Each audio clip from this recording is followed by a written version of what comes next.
আমি, আপনি এবং বাংলাদেশের যত সাধারণ মানুষ আছেন সবাই এবং যত আইনশৃঙ্খলা বাহিনী আছেন সবাই আমরা এখন একটাই স্লোগান, সেটা কোনটা? ধর্ষণকারীকে এবং বলৎকারীকে ডাইরেক্ট জনসমুখে ফাঁসি দিতে হবে। যে কোনো বাংলাদেশের ভিতরে যে কোনো এক মাঠে বড় এক জায়গায় জনসমুখে মানুষের সামনে ফাঁসি দিতে হবে।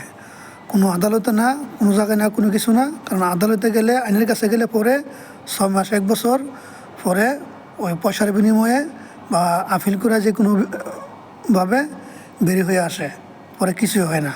তো এই আবেদনটা আমরা সবাই যেন রাখি কার কাছে, যারা এই পূর্বে রাষ্ট্র পরিচালনাতে ছিল, বর্তমানে যারা আছে এবং ভবিষ্যতে যারা আসবে, সকলের কাছে আমরা এখনই একটাই স্লোগান, ধর্ষণকারীকে বলৎকারীকে ডাইরেক্ট ফাঁসি দিতে হবে জনসমুখে।